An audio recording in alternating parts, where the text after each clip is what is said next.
Welcome, everyone. If David joins us, he'll join us when he can.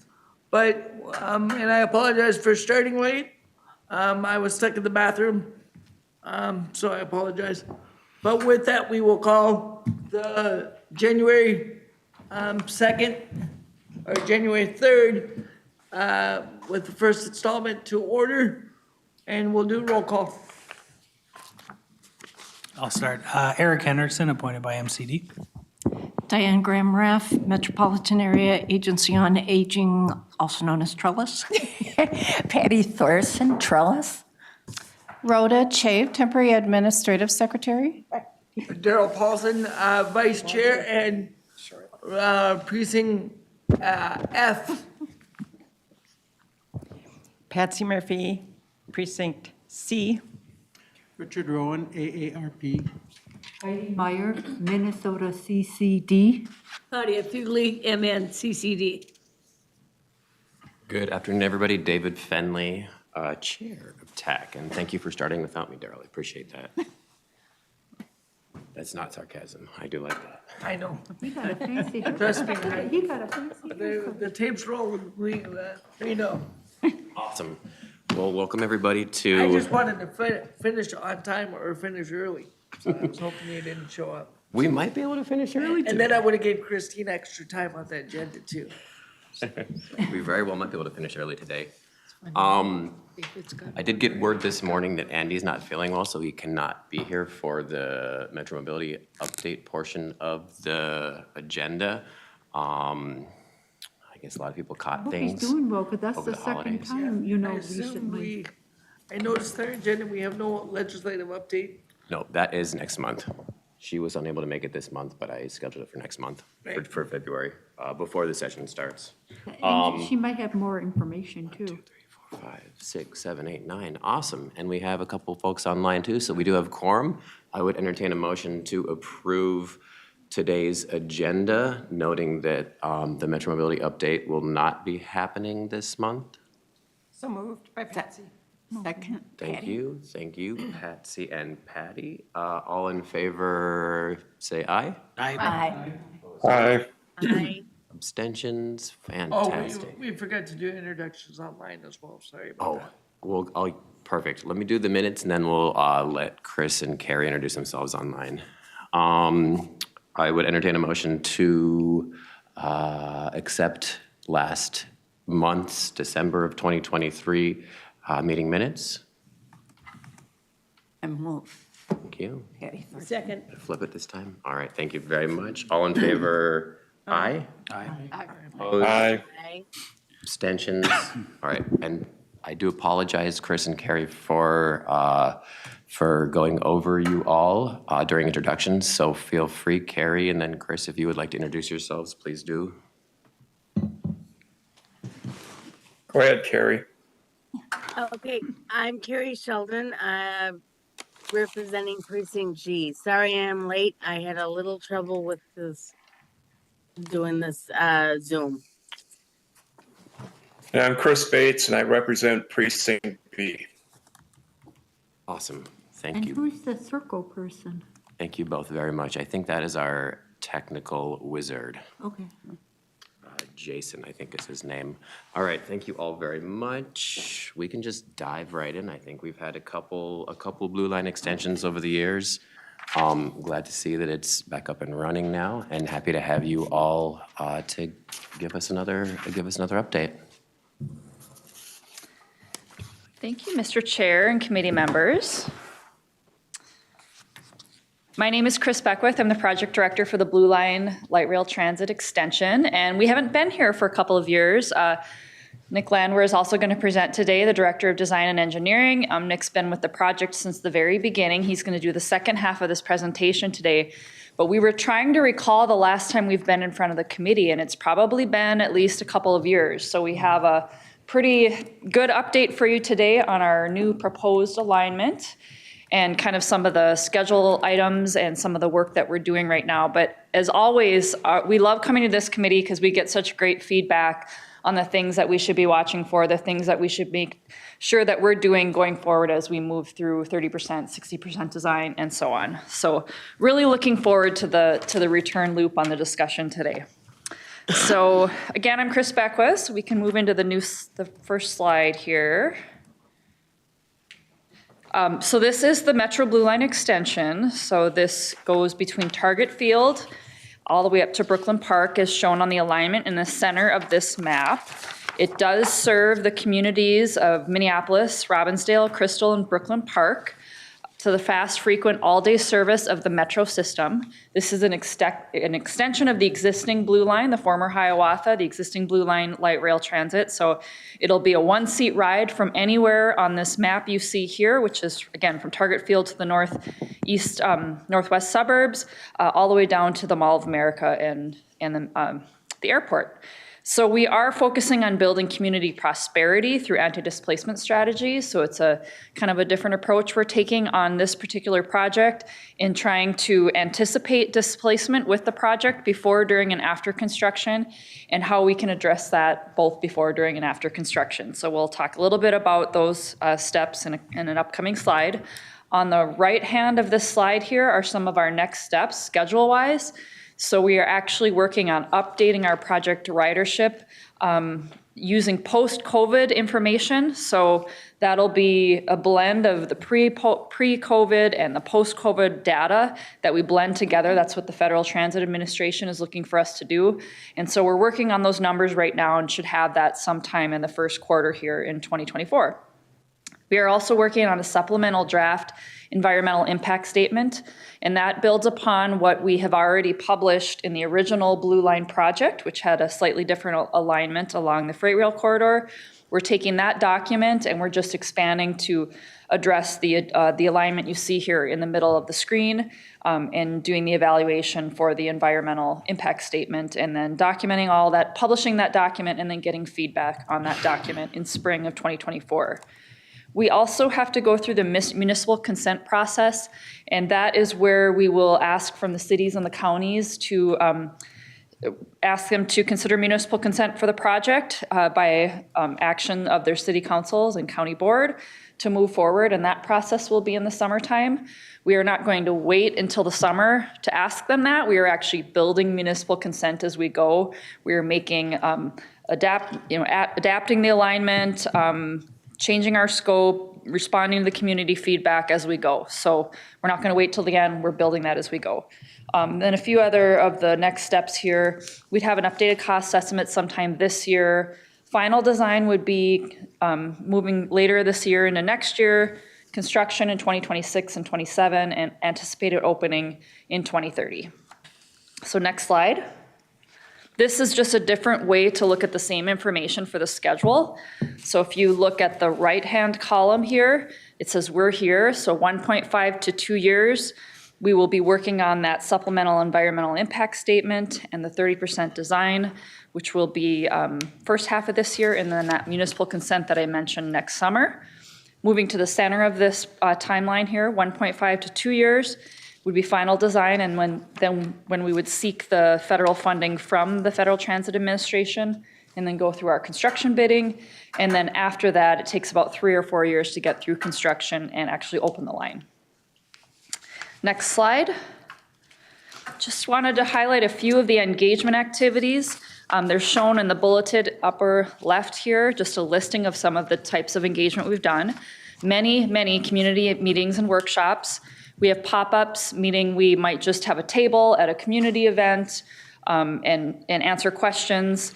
Business workshops, we've actually gone out to the community to different business meetings and presented or had tables there or gotten feedback through that process as well. Bike tours is another example.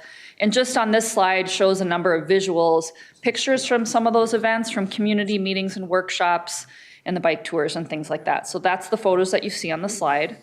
The next slide shows a few more examples about engagement through partnerships.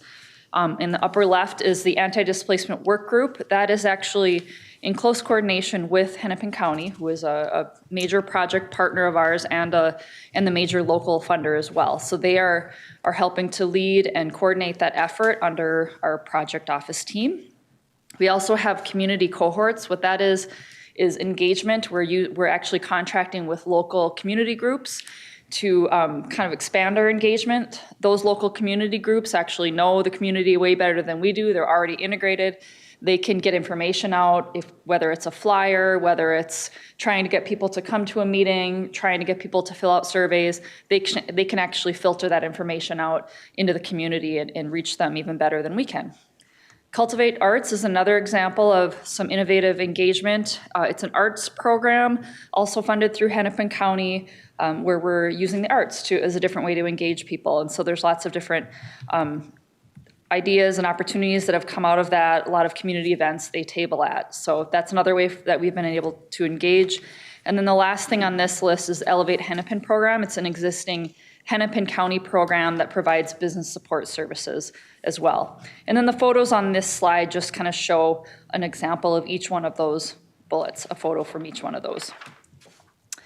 Then moving into just a little update on the anti-displacement, the process and the contract we've had. On the right side of this slide shows the Blue Line Extension Anti-Displacement Executive Summary. There's actually a report online you can find on our website that is a full summary of what has been done in that anti-displacement work and the recommendations. But it kind of summarizes here the strategies that were important to the community in that feedback.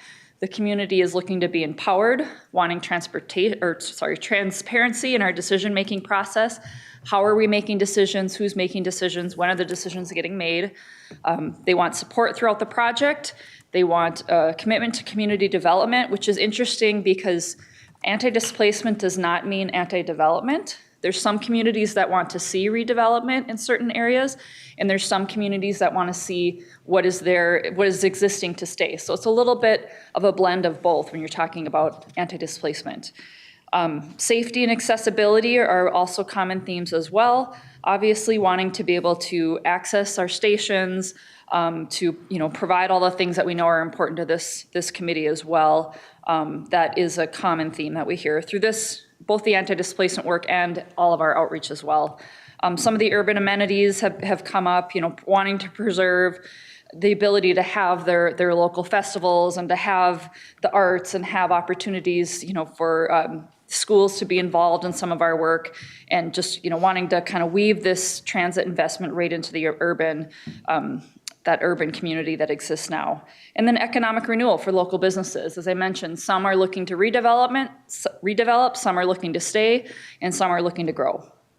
As far as the strategies of priority that were indicated in this process, affordable housing is one that really came up, floated to the top, limiting investor purchasing and corporate ownership, and then small business support. So that's just kind of a summary of what we heard in that report.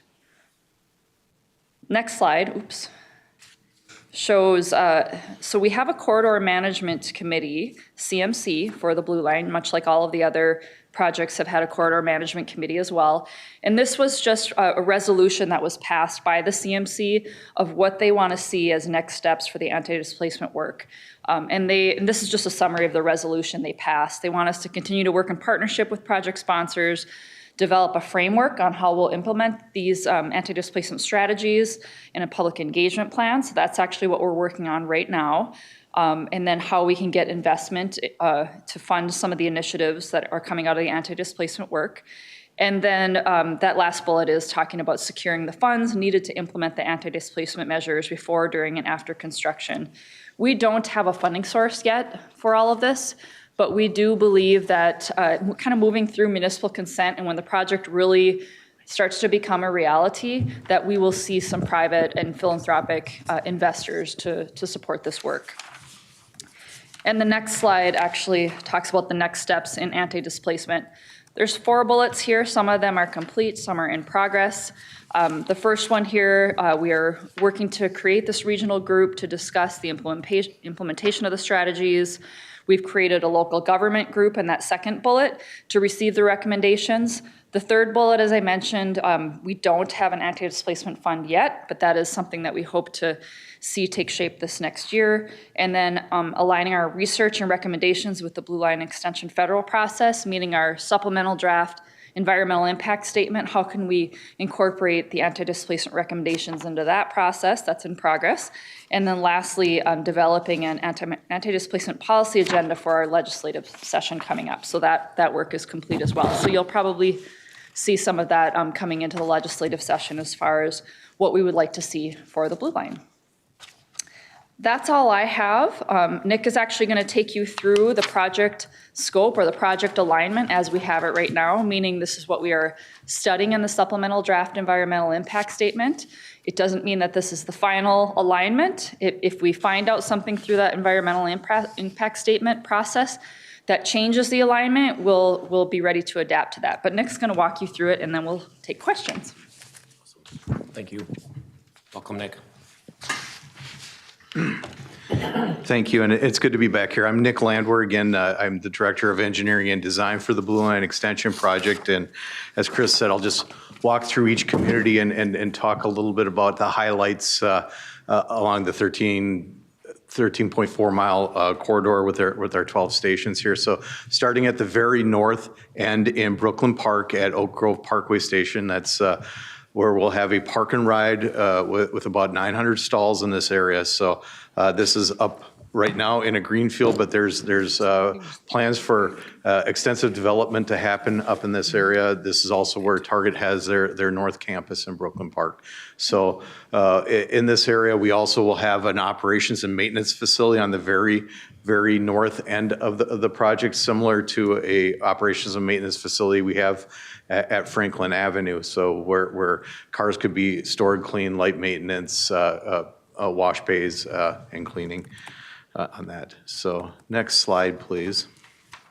As we continue through the alignment through Brooklyn Park, I can say we're doing everything we can right now to keep this alignment at grade, and for the most part, we're running center running in traffic at grade with the alignment. So similar to what the existing green line is through St. Paul on University Avenue and even in the downtown area where we're operating along with traffic and have our stations at grade for access whenever possible. So the slide here has a graphic of how we make the transition from West Broadway and Brooklyn Park. So up in Brooklyn Park, our plans have stayed the same since the very beginning of the project.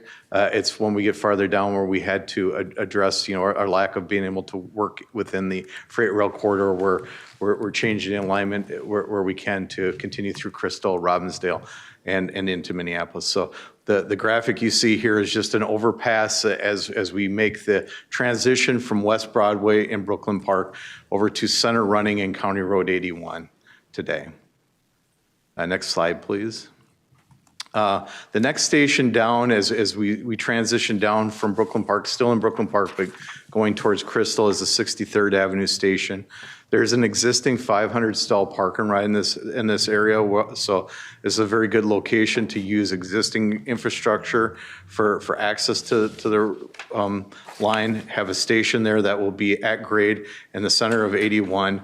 We'll have a pedestrian way, an overpass that goes from that park and ride facility. So they'll have stairs and elevators on both ends of that, getting from the park and ride to the station location. There'll also be access at grade from the 63rd intersection of this station. So this is now where previously we were in the freight rail corridor. We still had a station here. It was very close to, in between the roadway and the freight rail corridor.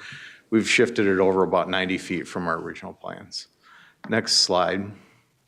So as we continue down into Crystal, City of Crystal, one of the challenges in Crystal was the traffic operations at Bass Lake Road and Crystal with the higher speed traffic going on 81, that intersection at Crystal, and then how do we get light rail through this intersection?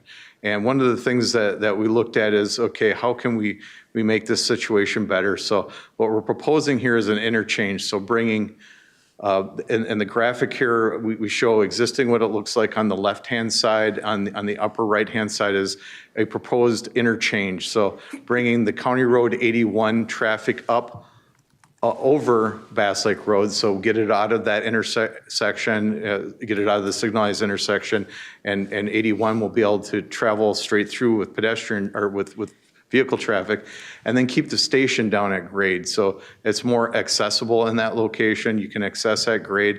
And one of the key things for this in our station location here, and there's a rendering at the bottom of the screen showing what that station would look like as it's in between the interchange bridges going over Bass Lake Road, is the accessibility. There's access from the intersection of Bass Lake Road, but on the southern end of it, there's also access for pedestrians for trails on either side.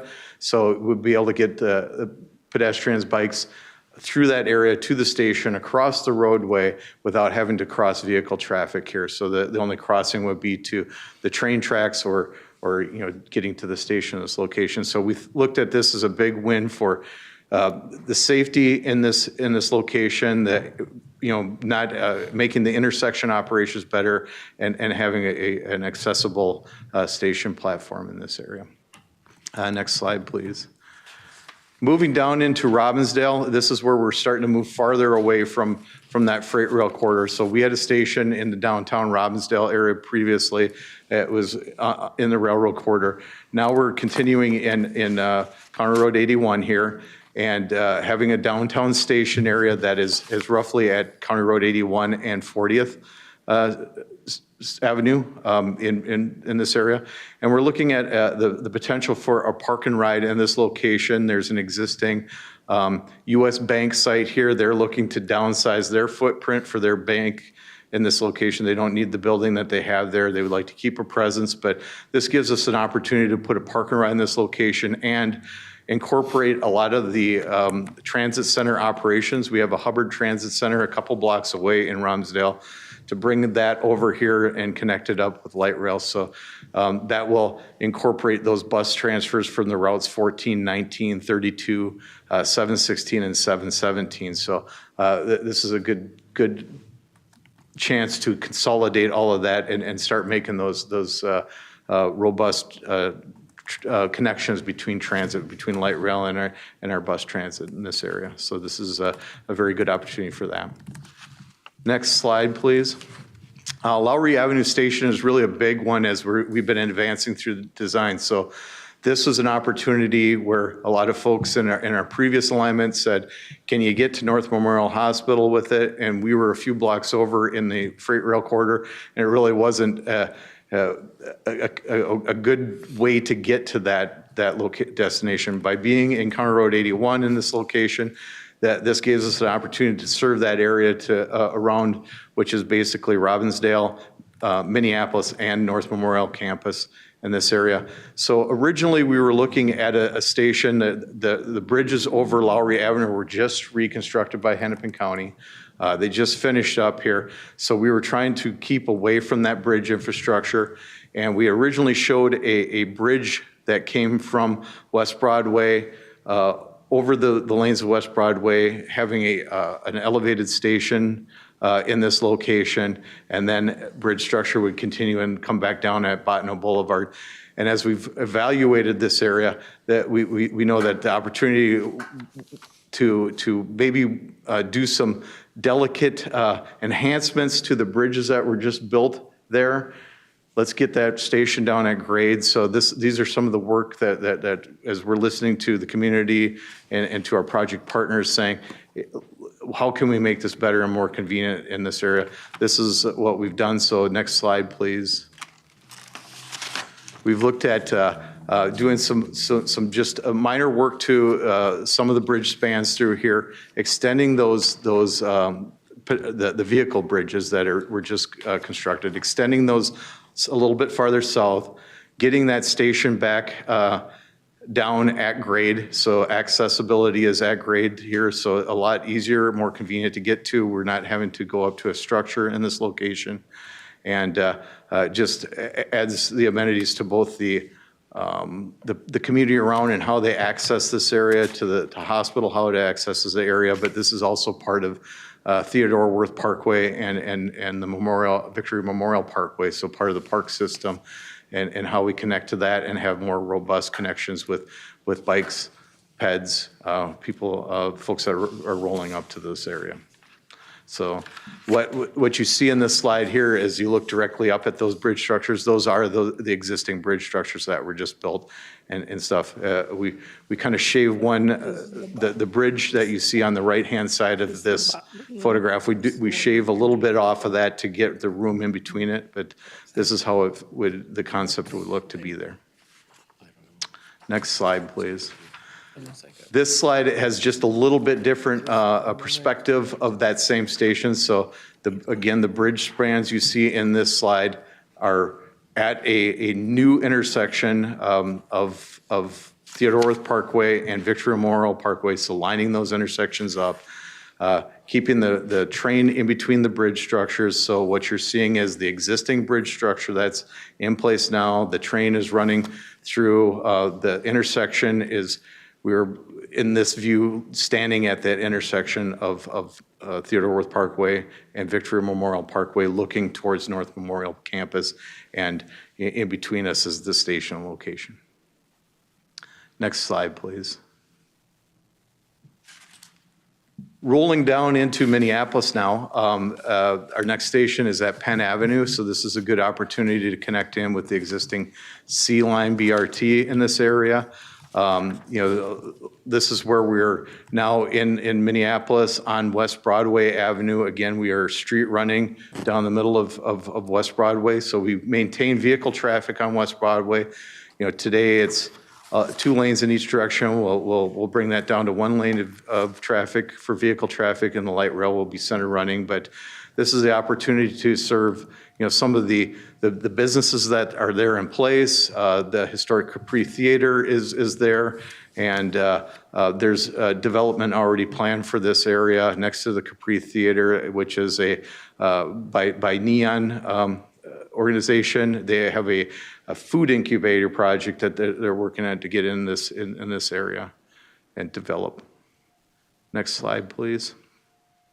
Moving our way down in West Broadway in Minneapolis, this was an opportunity. We were looking at how do we keep the light rail on West Broadway and minimize impacts to all the businesses there on either side, because it's very tight in this area. The buildings are right up to the right-of-way lines. There's zero setback in this area. So we're scratching our head, how do we maintain the buildings here the best we can and still serve the community in this area? How do we get the stations in? How do we accommodate, the vehicle turning movements and then access to the light rail?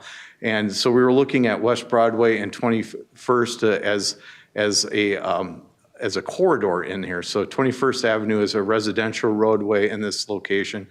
The thought is if we can go down 21st Avenue, make it more of a transit way in this area, so we take vehicle traffic off of 21st, light rail, bikes, peds, rolling sidewalks in this area along 21st Avenue with stations at James Avenue. That's what's shown in the yellow, those yellow rectangles on both sides, a station at James Avenue and a station over by Lyndale Avenue.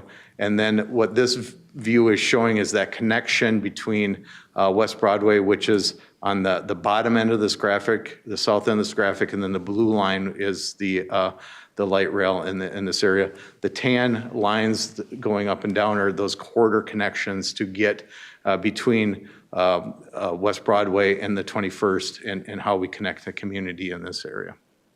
So this is a good way to look at how we minimize our impact on the community, minimize our impacts on buildings and cultural resources on there, and work with a corridor as we look at this area. Another interesting thing about this is 21st right now dead ends when it gets over to I-94.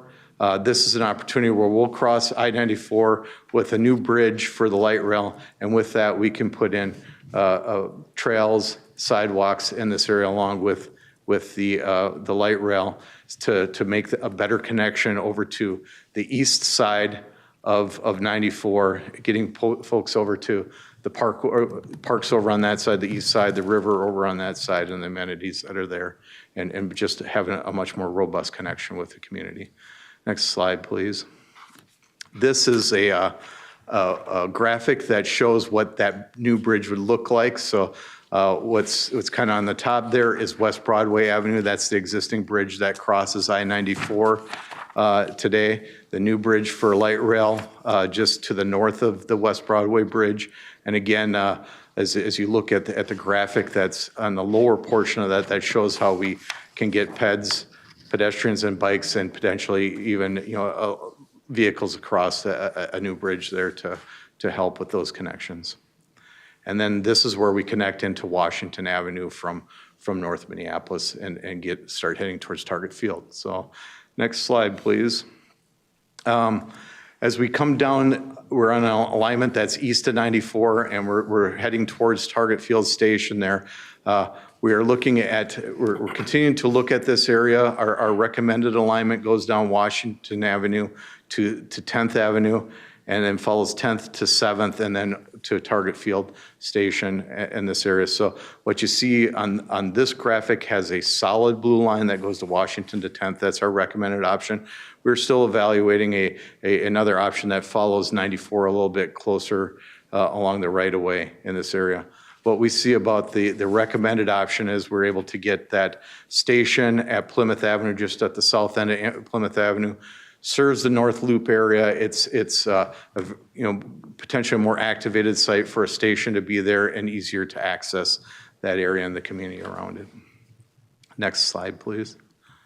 So this is a graphic that's showing what Washington Avenue looks like with the station. So what the view here would be from Plymouth Avenue looking south towards downtown Minneapolis. And in the foreground there is the station where it's at grade in the center of Washington Avenue. We're able to keep vehicle traffic on there, and also the sidewalk facilities, bike facilities in this area. And next slide, please. As we turn the corner onto 10th Avenue, this is a constrained area. It's a very narrow street right away. The buildings are zero setbacks, so on the left-hand side we have residential, the 918 Loss, and on the right, or left side is Redwell, and the right side is 918 Loss, both residential areas. So looking at how do we get light rail down this corridor. So this graphic shows sidewalks on either side of this area. It's more of a transit way option, similar to maybe what's at the U of M, where peds, bikes, sidewalks, and train are on here, and vehicle traffic will be handled in other locations along this area. So we take vehicle traffic off this. Emergency vehicles would still be able to use the bikeway here. So we do have a fire station that needs to get through this area, and so they could bring fire trucks through here and emergency vehicles in this area. Next slide. And that's what this slide shows, just how that would work, where that fire truck is where the bike lanes were showing there. And we always get the question, well, how does this work in the winter? Where does the snow go? So this is a winter scene showing, the snow on the boulevards and how things will fit through there. And one of the other options is if we needed to continue, the desire was to continue with traffic on there, we think we could get one lane of travel in a direction. So this graphic shows where those bike lanes would be accommodating vehicle traffic in that area. And if that's the case, then we would have to look at how to handle the bike traffic that's there today and how we can keep good connections for that. Next slide. So this is a little bit about just community outreach and engagement that we've done along this corridor. And so we've been doing a lot of work. We've been out in the community. I know many folks that are here have been to a lot of our meetings. I see Claudia all the time here, but we've been out in each one of our communities, meeting with folks on a regular basis, getting input, and the input that we get back from the community and from our project partners definitely goes into our design. We are adjusting all the time based on the feedback we get there to fine tune and refine our project. Next slide, please. So that is the presentation. If there's any questions, Chris and I would be happy to Claudia, take it away. You may not be able to answer this, but I'm hearing stories of turn cycles, the turn cycles around the light rail transit buses. And I'm wondering if they're going to be easy for us, or are they in the buses? Are they going to be outside the buses? Where are they going to be? So, Mr. Chair, committee members, you're talking about the turnstiles, so the study about can we contain our stations so that people would have to pay before they can cross Right. through. We are not designing it that way right now. We're kind of waiting for Metro Transit to complete a couple of studies to evaluate that, but we have not been directed to implement that sort of a design on Blue Line yet. If we were, we would want to be coming back to this committee and discussing that in a lot of detail, because it's obviously problematic. There's a new set of problems we would have to solve with that, but we're not designing it that way right now. Thank you. Just to follow up with that, is that a system-wide decision? So that would be implemented across the entire system, or just starting with new construction? Do you know? Really good question. I think there's, the discussion of maybe trying a pilot in a couple of locations and seeing how that goes. Would they then implement across the system? Our system really isn't designed to contain stations that way. So we'd have a lot of difficulty retrofitting and maybe not a lot of benefit, because people can still step onto the platform, get around it. So to be determined. Okay. Thank you. And point of clarification, Chair, there was talk of closing 4 of the stations but to Chris's point, there's not really any benefit of doing that right now, other than, preventing fare evasion, and putting them in would be a hindrance for someone using a stroller or using a mobility device. So, Thank you. And that's, I think, a totally different But discussion, I was really interested to know that we talked a lot about that in St. Paul, and we said absolutely not. We wouldn't do that with any of our stations in St. Paul. And then after the safety plan came out, they did say there was 4 stations on the Minneapolis side that they were looking at doing that. And that's what you were talking about, the pilot project, and seeing if that works. And if that does happen, let me know. I'll come over and test it out. All right. I'll ride it. I'll put a bunch of bags on my chair. We'll see how many bags get through and if I get stuck or not. Thank you. It's a good question. It's not really pertinent to this discussion right now, but we do look forward to having that discussion when the issue does come up relating to the Blue Line.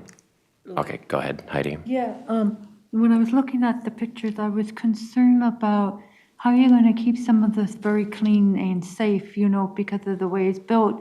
So how do machineries or the maintenance people get there to clean it for all the different seasons we have? And how do you keep the homeless or people who, because I take the train, I come downtown St. Paul and I have to take a bus or a train. I don't have a choice. Minnesota kind of owns me because I can't drive at all.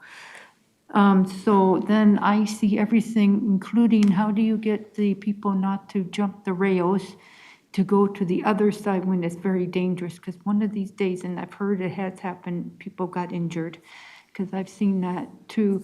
And how are you going to keep the stations looking good and maintenance-wise? Because they're starting to get trashed in ways that it's sad, And I do know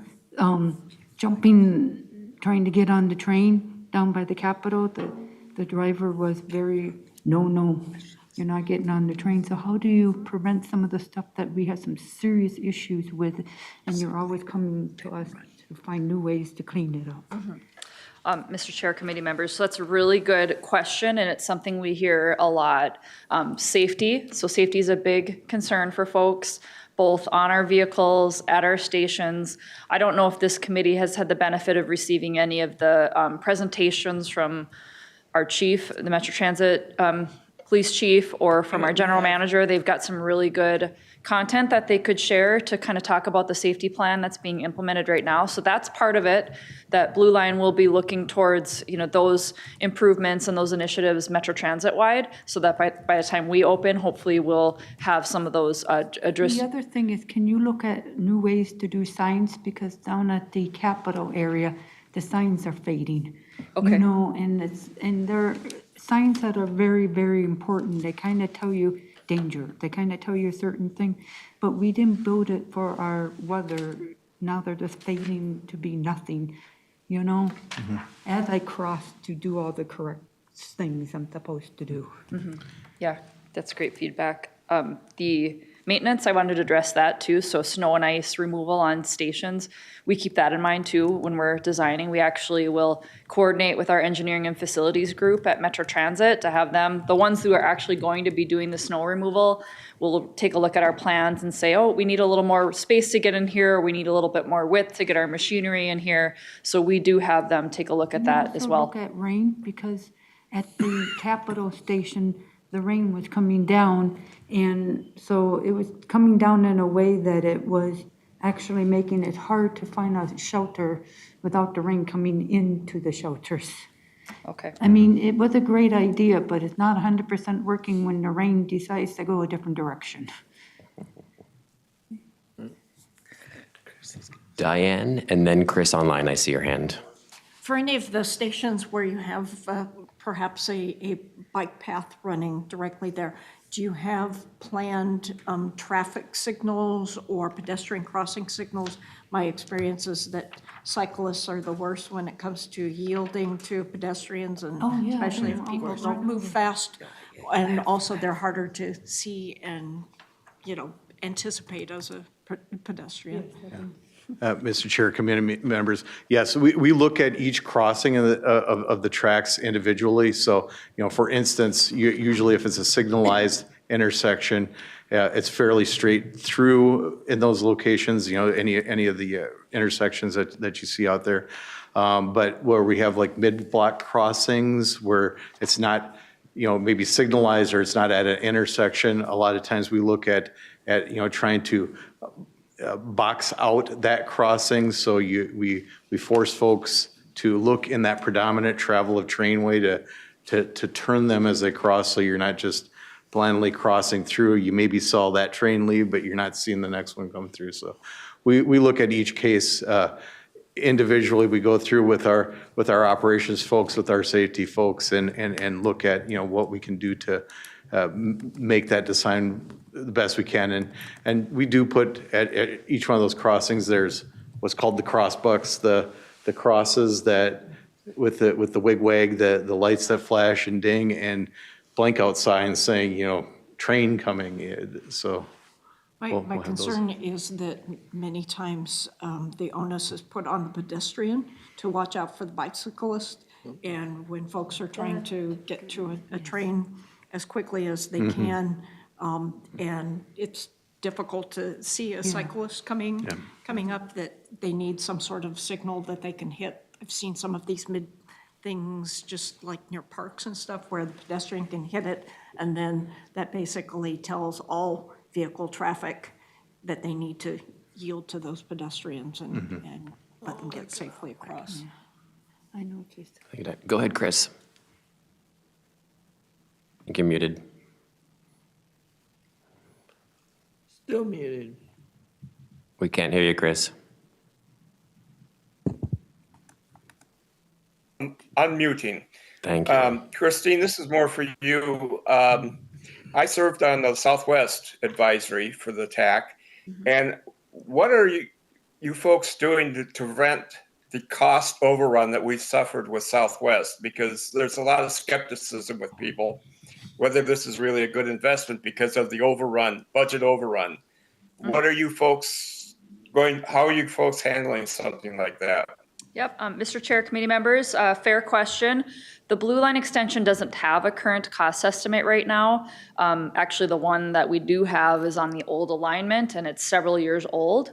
So we'll be rolling that out this year. It will be higher. It will be higher than what we had before, just due to inflation alone. As far as how to control costs, we add a contingency, a cost contingency factor onto that, sometimes as high as 40%. And we also have a risk management process where we try to identify all of the things that could go wrong, and that we're setting money aside to cover the things that could go wrong, things that we know will happen. So contaminated materials during construction, we might not know about them in design, or we might know a little bit about them during design, but once we get out there and open up the ground, we need to make sure that we're setting money aside to address those risks that we know will happen during construction. So a lot of us worked on the Central Corridor project, the Green Line, the original Green Line, ahead of schedule and under budget. And nearly all of our projects stay within budget. So Southwest is a very challenging project. Luckily they aren't all like that. Blue Line doesn't have the challenges technically that Southwest has. So we think that we can contain those costs by doing estimating and putting risk factors on up front. So that's our plan to address that. So more than 40% then, right? What was that? More than 40% though, right? Usually it's 40% about this point in time. All right. 40% cost contingency, which is a lot. It is. Yeah. It is. Heidi, go ahead. Yeah, I was thinking about the U of M because I actually got lost going too far with the train, and going back into the U of M is kind of tricky because of how they cut off certain parts of the sidewalks, to make the train line. So think about if someone got lost and went too far, or got, needed to, maybe it was too far back, and got off too soon, that they have options to find a way to get back onto a train without getting lost and stuff. And the other thing, when they widened the roads and stuff, they weren't thinking about the students, they weren't thinking about bicycles, and they weren't thinking about wheelchairs and walkers and scooters, because some of those sidewalks at the U of M didn't work out very well. And then also think about, because now I see this on the Green Line, those kind of like scooters things, kind of like those, like a skateboard with a handle on it, And now that's being left everywhere, including they're bringing them, on the platforms, besides other things that should never be on the train, or on the train path. So I don't know how the future holds on that, but please keep that, because they're being left everywhere. And think about how because I've actually got lost, and how they kind of made some really dumb, it's the Green Line, and I don't think it was very well done, because I gotten lost and I couldn't figure out how to get back. You got lost on the because of Green how Line? it's set up. You got lost on the Green Line or the Blue Line? No, it was the Green Line, but I don't want the Blue Line to have those kinds of problems where, there's a section of the area where it's kind of like, it's how they built the cement and the drains and stuff, and there's no way to get back to the last station, It's kind of, there's a little bit of, it's just a weird way of doing it. I don't know how to explain it, but it really did happen at the U. And I prefer not to have it again. So just a follow-up question. So you're talking about access to the station. So you're trying to get on the train itself, but you're trying to find your way to the actual What happened was station? I went too far, and then I wanted to backtrack, and backtracking didn't work very well. Okay. Because I accidentally went one step too far. It's when I was learning the new Green Line and had to do my volunteer down at the U, And learning, if you make a mistake, can you correct your mistake, not knowing you did anything wrong, and make it easy so it's not scary and frustrating. Thank you, Heidi. Eric? Thank you, Mr. Chair. I can appreciate there's probably a lot of criteria you look at when trying to find locations for some of these stations. I was looking at the West Broadway and 21st Connections exhibit that you provided, and something kind of stuck out, and it kind of goes off of what Heidi was discussing, which is a lot of community members, rely on transit. They don't have vehicles of themselves, or can't or won't drive. Where in this exhibit, there are 2 Metro D line BRT stations as well. When looking at the location of some of these stations, were these other transit hubs or stops incorporated into their location? The point being, the closer they are, the easier they are to get to and to find, And also, even if they are 3 or 4 or 5 blocks away, that can take some time to get to. So the closer they are, the more easily I think people could get to utilize the entire system if that's what they depend on. I'm just curious if it's really just this stop, maybe that's applicable to, or if that was a part of that criteria for deciding. Mr. Chair, committee members, I can address that. We looked at, trying to get a station as close to the D line, I believe is what you're referring to on Emerson and Fremont as we could. As we've gone back and forth with project partners, that was central, but the thought it would be that stations on either side in this location at James and over at Lindale would better serve the community with 2 stations.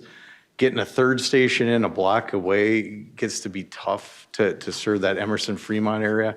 And Emerson Fremont, with the distance between them, the most logical place would be to put a station right in between that block. It just wasn't physically big enough because it's a very short block. So we had to be on the east or west side of that station. So we're still evaluating that, but the state, we did look at it.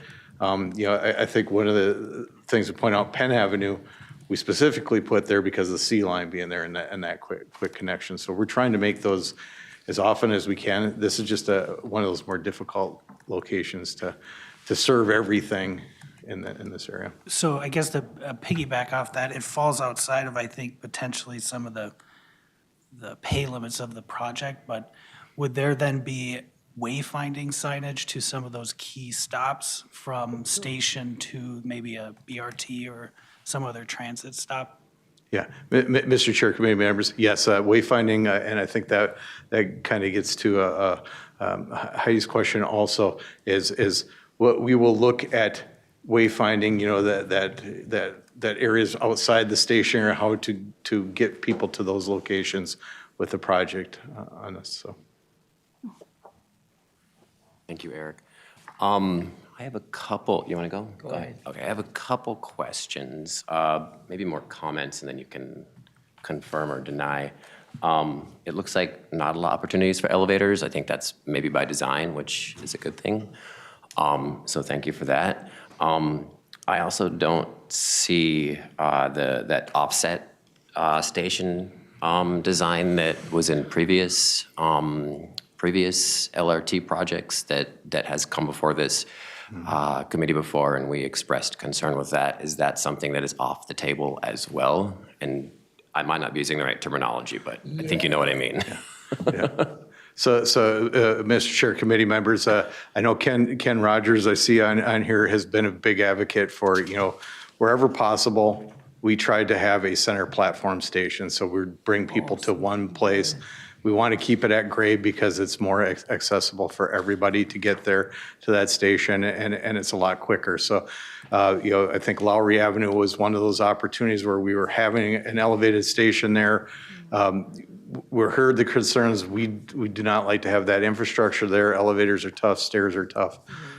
So bringing that down was one of the big pluses of the Lowry Avenue station to bring it down at grade. The split platforms, you call them, split side platforms like at Snelling Avenue, those are something those are very low on the priority when we're putting these together. A lot of those are based on right of way, but there are 2 locations or maybe 3 locations where we'd have a side platform. So train runs down the middle. There would be 2 platforms, but they're at the same station location. So that's our second choice. Elevated and split platforms are way down the list of where we go. Good. Awesome. Good to Thank you. Can I ask for a that. follow-up question yeah. to the committee? We actually have, Robbinsdale still would like us to look at an elevated track section all the way through Robbinsdale. We don't have it designed that way right now, but would love to hear what the committee thinks about an elevated track section, which would mean more elevators and stairs and things like that. Are they gonna pay more money? No, that would have to come out of the project budget. Well, then, maybe we don't like it. Is that going to be similar to If the Robbinsdale U of M? wants to pay for that, All right, so let's do Claudia, then Heidi, then Darrell. Go ahead, If there's any Claudia. way you can do it, elevators are great, but if they're down, I can't use them. Right. There's got to be a way to be able to get a train. If we can't use the elevator, we've got to find some other option. Ramps, whatever it might be. But I'm waiting for that train to come through and I want to use it, so make it easy. Yes, I don't think we need to tell you that there's a lot of problems with elevators. Heidi, go ahead. Well, the U of M, you know, the green line, before you start heading into Minneapolis, has an elevator kind of off where you can go up to one of the roads, you know, and that doesn't always work or doesn't always want to be clean or, you know, because I'm learning every time they remodel the U of M how it works with the trains, and the trains work with the remodeling of, you know, where you have to go, you know. So think about your environment at the same time you're making adjustments, you know, and I still can get to the platform. And the other thing real quickly is making sure I know which side to stand on correctly, because in Minneapolis, you got some bus stations where, you know, they almost sound similar, you know, AB and this and that. And people have to tell me, no, you have to be on that side in order to go that direction. And I'm learning, you know, a little confusing. So keep that in mind. Keep it as simple so I can teach, not only me with processing, but we can teach other people that are coming in the near future. Thank you, Heidi. Ken, online. Okay, can you hear me okay? Yes, we can. Okay, good, thank you. I just wanted to make a quick comment about the elevators, and Blue Line staff already know my opinion on these, but I readily get announcements on the current system when the elevators go down, and I'm amazed at how often those elevators do go down. Yep. And all it takes is for one elevator to go down and be out of commission to prevent somebody who relies on those elevators for mobility to be stuck. So I think in sharing with Robbinsdale, the fact that if they push for having an elevated station, the requirement to have elevators and to deal with their own constituents as not being able to fully access when those elevators go down, and it's not a matter of if, it's when they go down, that's going to create a hardship for people with disabilities. Again, unless they're willing to pony up some dollars and pay for an extra set of elevators, so there's always redundancy, it really doesn't make sense when you only have one option, and if that's gone, it prevents somebody from accessing the terminal. That would be the U of M. Thank you, Ken, for putting a nice fine point on that. And then, Darrell, did you have? yeah, and then my question, Nick, is on the Penn Avenue station, and then where it has the green space or the food co-op, is that similar to the is that the co-op that was being organized by former Representative Karen Clark and that team, and they got like $1.5 million in seed money? They're looking for the legislative money to close the rest of the deal. Is that in that space or not? Am I thinking a totally different space? Mr. Chair, committee members, I guess I'm not sure about the legislation there. The Neon organization, it's a community organization, is working to develop that area, and it's the space on the south side of West Broadway Avenue, just to the east of Penn Avenue. So before you get to the Capri Theater, so there's right now just a parking lot. Yeah, it's a big vacant lot, right? Yeah, that's the location. There's like a group of co-ops in there, right? Right now, and then that's why that structure's going up, right? Is that?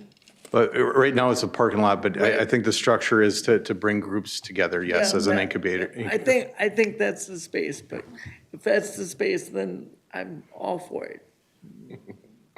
Any other? But I wanted clarification. But. Any other questions, comments from members? No. All right. Thank you for this robust discussion. Go ahead. Yes, you have one more thing? Oh, I see somebody had their hand up. Oh, did someone have their hand online? Chris. I apologize. Chris, go ahead. Sorry to cut you off. Yeah. Go ahead, Chris. And we cannot hear You're you. muted. You need your mic on. I'm getting good at I reading. lived in Robbinsdale for a while, and there's senior housing off of 42nd and 81. There's more senior and disability, and there's more on the other side of Robbins Center. I think the elevators would be a very bad thing to use along the in the Robbinsdale area. Just my opinion, because I used to walk to the 40th and Hubbard station to catch the bus. And there's a lot of seniors in there, and I think if we had elevators, we might have more problems than we expect. Just a comment. Thank you, Chris. Yes, thank you, Chris. I think this committee would have a consensus on that. And I think you all might agree too, since you're designing it that way from this, at least at this point. Heidi, go ahead. Yeah. When you make this project, I'm going to stress this again, just make it as simple as possible so we can, no matter what your disability is, you can get to any part of it. Because I don't want the Twin Cities and the suburbs to be so complicated that you can't, get on one, if it's a bus and then a train and then a bus, because there's different ways you can do this. And I just want to be able that if you come and say you can do A, B, and C, I want to be able to take that information and actually use it from what you said. And it should be not so complicated that I don't even know what the colors mean anymore. Or the numbers of the buses that make the connection. I already have that problem in Minneapolis with certain places because it's kind of like they're going this way and that way. And if you don't know your directions very well, that makes it complicated. So please try to make the future less complicated. Thank you. I think that's a good note to end on.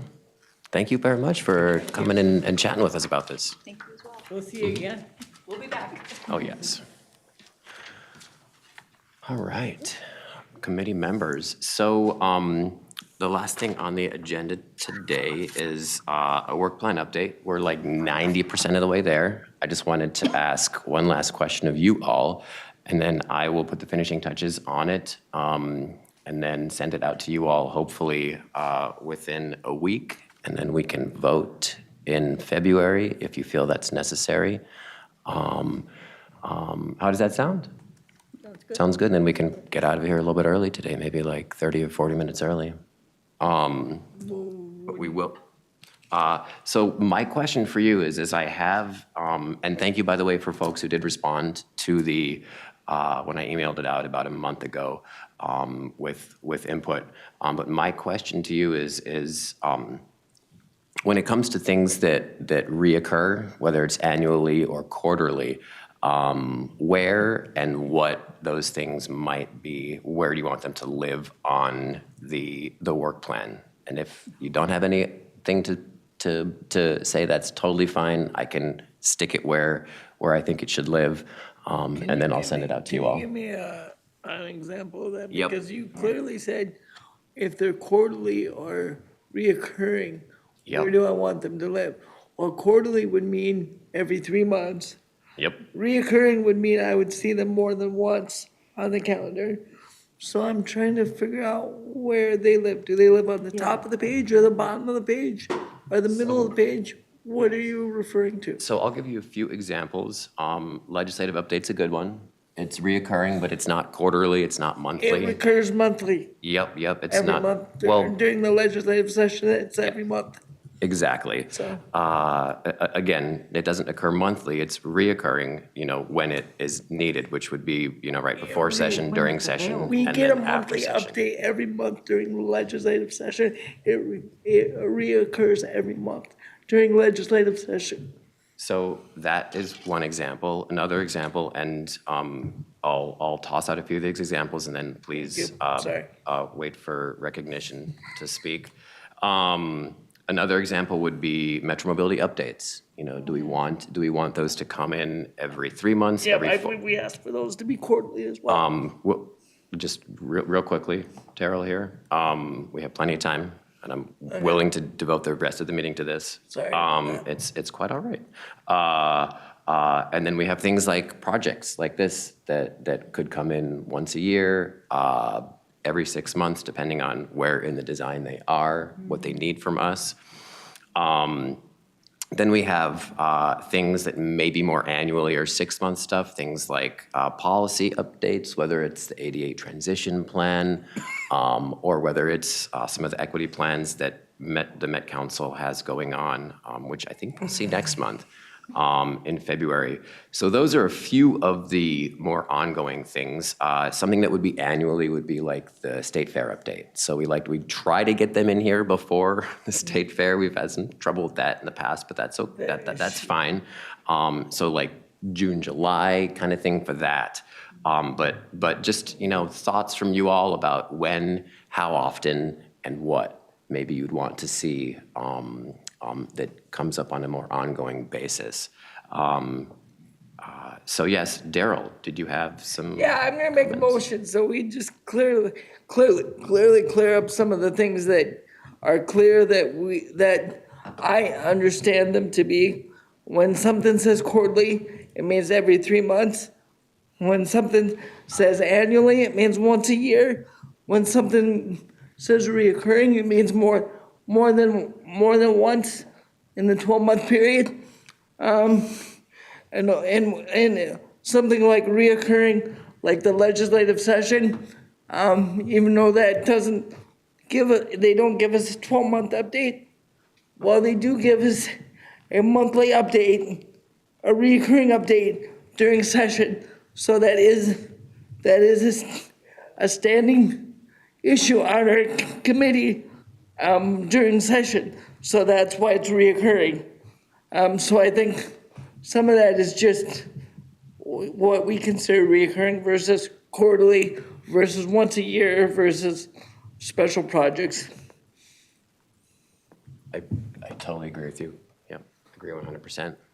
Any thoughts from folks here? I would make a motion that the things that we agreed for quarterly, like the quarterly update for Metro Mobility, we already agreed to that. Andy knows that. He can give us that. We agreed to a monthly update for legislative update during legislative session. They know that. They've agreed to that. We've agreed to an annual recognition of driver recognition. We need to just put that out there and do that. That's annually. That would be a one-time thing or once a year thing. Those are your examples. And they should not live anywhere else other than maybe where they're supposed to live inside that 12-month period. If you want to make a special key that we can look at, that we can refer to, instead of looking at every month, that would be kind of cool too. But that's extra work for you. Oh, I can arrange the spreadsheet in a way that has a tab that looks at it, at the quarterly, the reoccurring, the annually. I'm more than happy to do that as well. That's fairly easy. Diane has a question.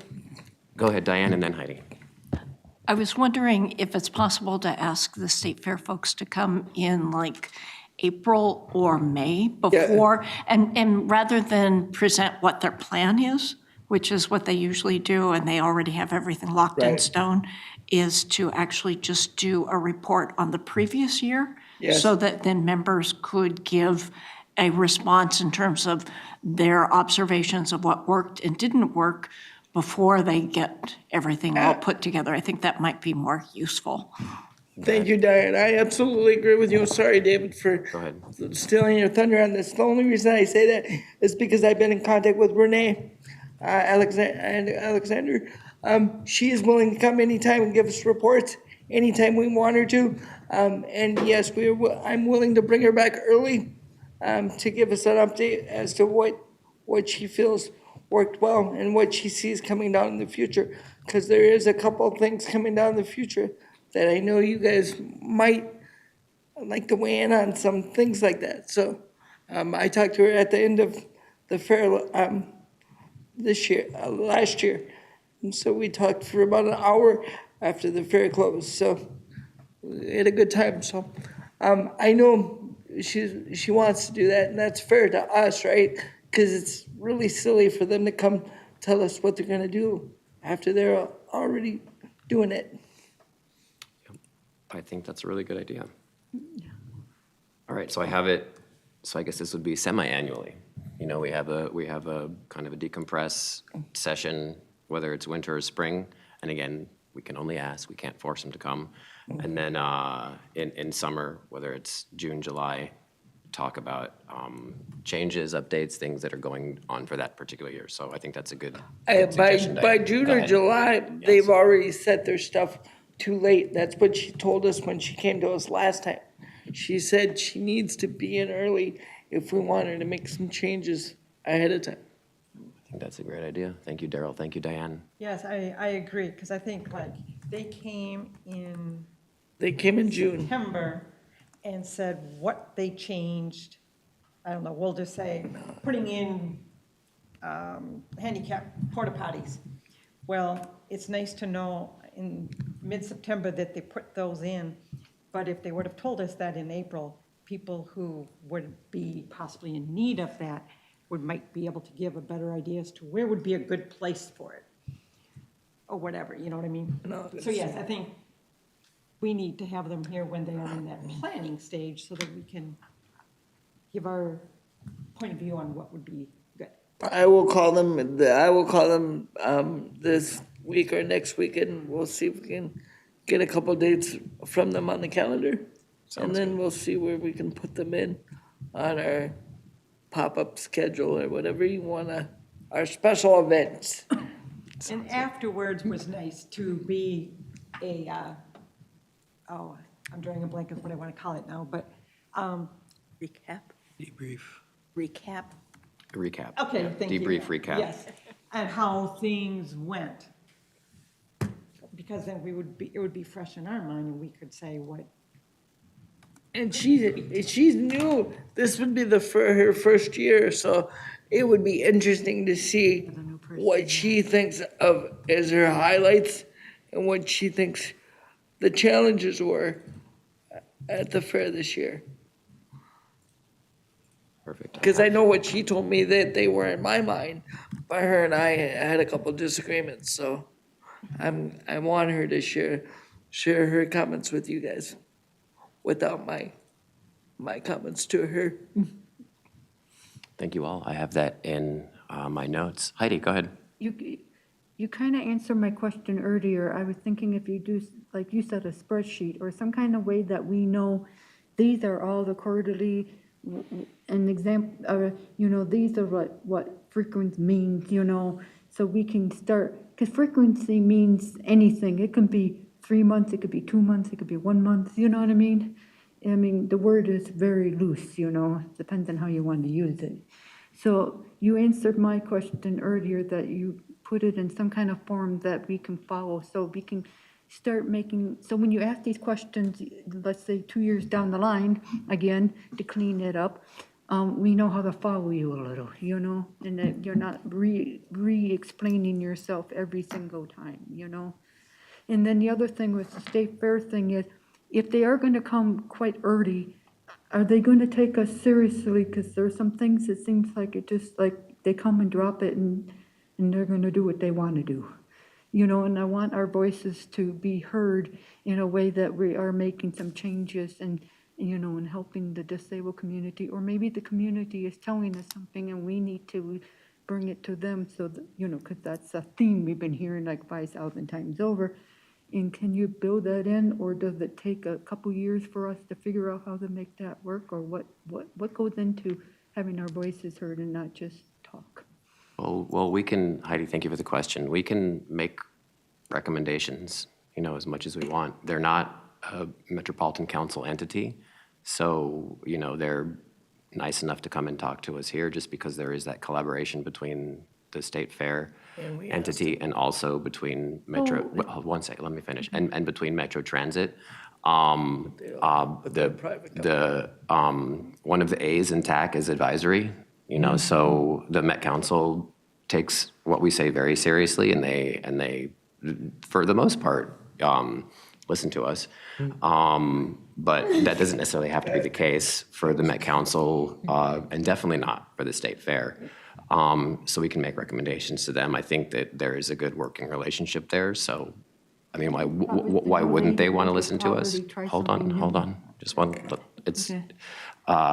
just for everybody's comprehension here, it's nice to, let people finish talking and then we can make sure that everybody can understand what's happening. But so we can't force anybody to do anything, but they're nice enough to come in and listen to us, which I think is the most important step, because they don't even have to do that. But again, it's when it comes to enforcement of this kind of stuff, that's at the civil rights level of things, which is a whole different ballgame, which I'm happy to chat with you offline if you want. No, I just want it to be a pleasant, I go there and have a great time, and then I can go home, no matter if I take the city bus or the Metro Mobility or a taxi. I just want to be able to be like the part of the community. And they want that as well. The State Fair wants that, and so does Metro Transit.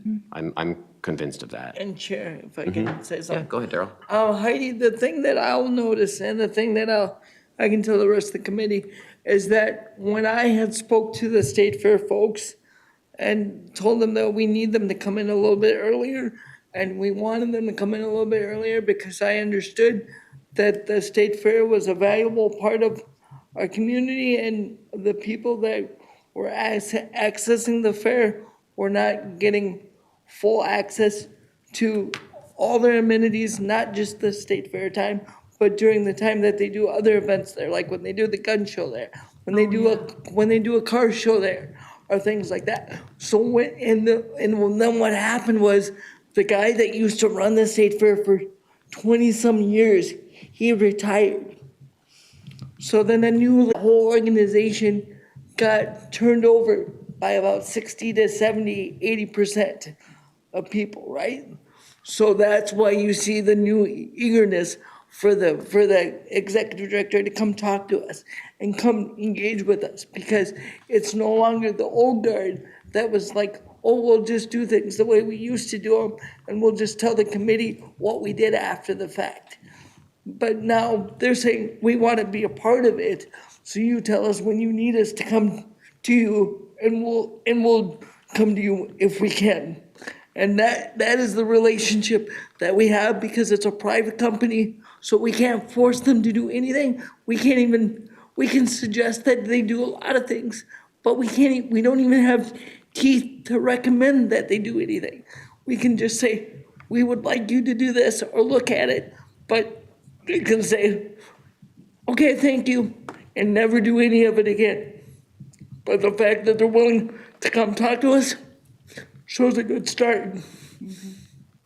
Thank you, Darrell. That's actually a really good point. They do want to hear from us. They really do.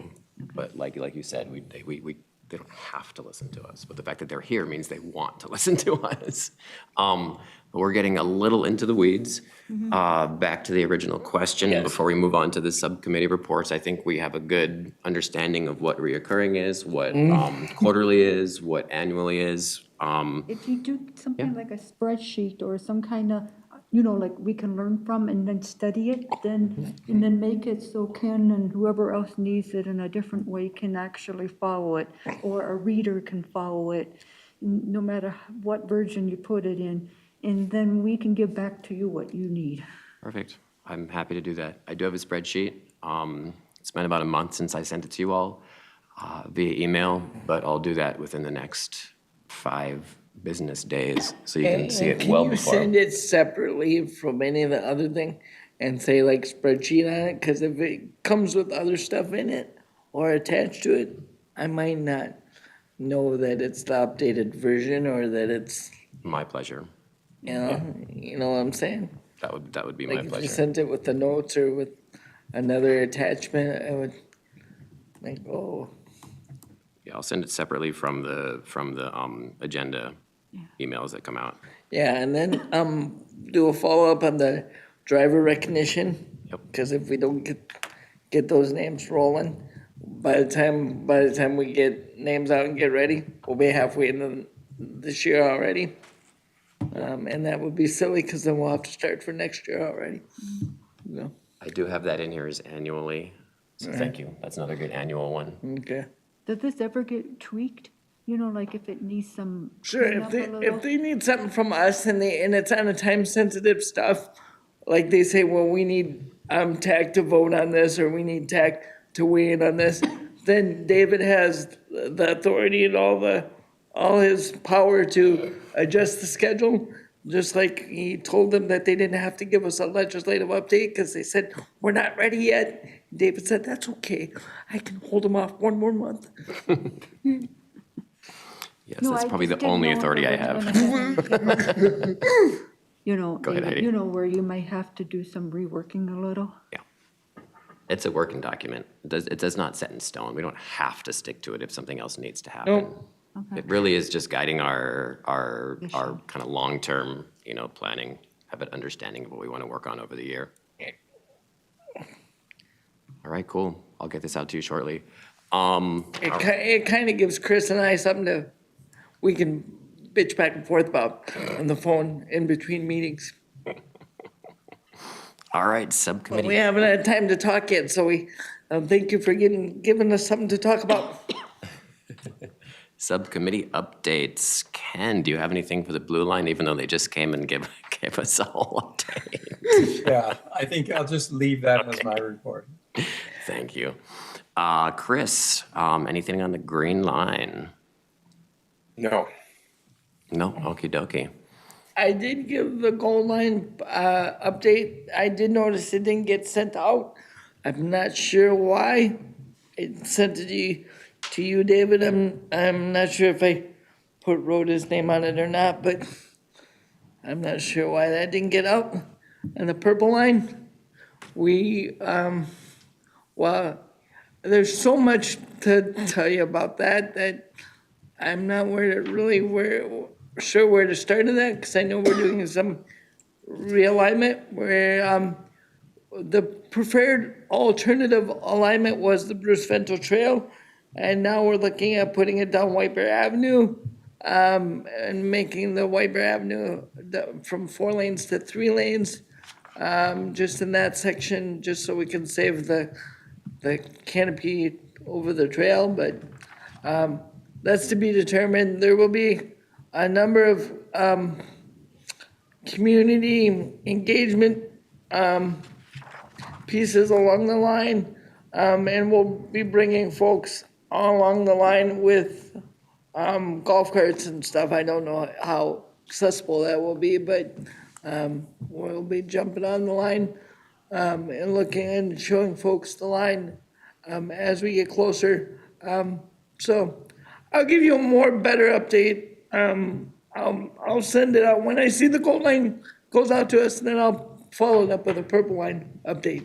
Thank you, Darrell. I'll make sure that gets out. I do have a couple, just a couple quick updates. I know we talked about the legislative updates already, but I wanted to let you all know that government relations will be here in February And to give us every month and during legislative session, Greg. and then to give us an update pre-legislative session, which begins at the end of February, and then they will come back in March to talk to us. Session started, and then subsequently every month during session, which I think is only maybe 2 or 3 more months after that, and then a recap after session. So that will happen over the next few months here as session gets going. And who is that this year? I think it's Hannah, the same person who came last year. She's awesome. Yes, So, I mean, she is. she's a rock star. She's a transit user, by the way. That's why I'm also, I tout her a lot, guys. So if you did not know anything about her, she is a transit user and does use public transit. So It's always nice to have people who work in public transit that use public transit. All right, are there any members of the public who would like to make a comment? We lost our public. yeah, well, I think we shoot them away when we told them we were getting out here early. Right. If they do, I'm going to be really So seeing no members of the public that would like to make a comment, are there any members who would like to make a comment? TAAC members, comments? All right. I recommend that we end all our meetings like this half hour early, and then we tell the government we're saving them money when they can adjust Rhoda's time, her pay schedule and her time schedule. I'm pretty sure Rhoda has other things that are on her schedule too. We All right. know she's temporary, so put her in somewhere, right? They'll figure it some. All But right, thank you for bearing with us, and Oh, Yes. I've really enjoyed it. we're lucky to have you. we're lucky too. I'll go to Heidi and then Patsy. I did report this, but we need, Metro Mobility needs to do better training or stay on top of certain people who don't follow what Metro has set up, like making sure they're showing their ID and telling us that we don't have to pay when the machine is broken, Hey, I'm just. can I, No, Darrell, let me finish. Can I So ask- that my answer a experience, question? because I had a really bad experience with a driver who, I was That's a still company standing issue, and he and a drove, and he system didn't issue? even ask me if I was buckled or anything, and we were trying to get the same pole. We all got to where we wanted to go late, The whole experience was not a pleasant experience, so, and I know there's steps, see you don't some of just that. ask, when you get in the vehicle, there's certain things, because I know for a fact, for doing this so many years, there are certain people with certain types of disabilities that need that in order to function. And then others will just, if you don't, they'll just not follow the rules, And so, and they said they're gonna bring it back, but we need to, tell Metro, you got drivers that are not even closely following the, what That's a was driver originally training set up issue. for our safety and, to help us be, with other people. And when I said I was gonna report it, the group of elderly ladies, the whole bus got quiet. Because it got to the point where something needed to be like, do you even know what you're doing, sir? So we can get where we need to go and stuff, so they were happy I reported it. We just gotta stay on top of Metro Mobility to make sure they really are not just filling it with, oh yeah, we're doing that. No, it's not happening for real. You can see it on video. Just real quickly, Darrell, and then I'll pass it As to you. far as Hold when- on, Darrell. Just Sorry, I'm sorry, I thought I'd like to passing keep it to me, I'd like to keep member comment, not a discussion. Gotcha. Where it's question and answers. I like that to be more agenda items. Just letting you all know this is where things can bubble up from members. I think as you should have done, you reported it. So then Yeah, I did. They were very happy I did. then Metro Transit and Metro Mobility know that these things are occurring, and they know they can go in and do education. Yep. I think when just thought we I could- think when we have Metro Mobility updates is maybe a good time to again kind of more higher level, like individual instances. It's much more efficient to go to the comments and questions line, whether you call in or submit them, however you submit them. It's much more efficient to do it that way than here, because here it has to go through like 2 or 3 other people before it gets there. There, it's just you're talking straight to the thought entity we could bring that that takes up the, today. just one second, that takes the complaints. So thank you for bringing that up. Darrell, do you have member comment? And as far as anything relating to like paying and things like that, when they don't know that your go-kart doesn't work and then they ask you for have you ever had a driver ask you for a secondary form of payment? I have, which is, I think that's really strange. And then also given the fact that we have people with disabilities can ride Metro Transit and ride paratransit in some areas for free up until the end of 2024, because there's a special transit pilot project that gives us the ability to do that. Now, not everybody knows that on public transit, nor do they care if you're on certain buses. Like, I've been on the 54 before, and the driver's like, well, you still got to pay it. I say, well, no, I don't. I can show you a Metro Mobility ID, and then I wouldn't have to pay it. And then they're like, show me one or pay. But then they'll let 5 other people on because of a courtesy ride, because of whatever issue. So I do understand some of those things, Heidi, but a lot of those things are driver training issues and policy issues within the companies. They're not a system issue of, that we should say, oh, Metro Mobility needs to train their drivers better. Because no, it's the companies that contract with Metro Mobility that need to do a better job. It's not Metro Mobility needs to do a better job, because they They Somebody. monitor those guys. Well, I said what I said and I did what I Go ahead, did. Heidi. So ahead. I just wanted to Okay. state that. And someone needs to step up to the plate no matter what, you know? Yeah. And so some of these things that are very basic doesn't get, you know, all muddled, you know, to the point where no one knows how it works anymore. Just wanted to print that out. Thank you, Darrell Heidi. can have his choice and opinions, but this is how I feel. Sure, and Heidi and I have gone out to lunch. I've heard her opinions all day today. Her opinions are interesting. So I love talking to you, Heidi, so I'll continue to do so. But no, seriously, Metro, if someone needs to step up and put their foot down and say enough is enough, because if you're telling me I have to follow A, B, and C to order to ride, the driver has to also engage that in return, so everything goes smoothly. It's a two-way street. That's what I wanted to say. It's just like their ID policy as far as when they ID somebody, they only have to, according to what they've been told by their provider, is I only have to ID that person one time if I've never picked that individual up. If I know that I picked that individual up, I don't have to ID that person at all. And half the time, I wear a name tag on my shirt. That's not my ID. It's not no other form of tag, but because it has my name on it, half the time people don't ID me anyway.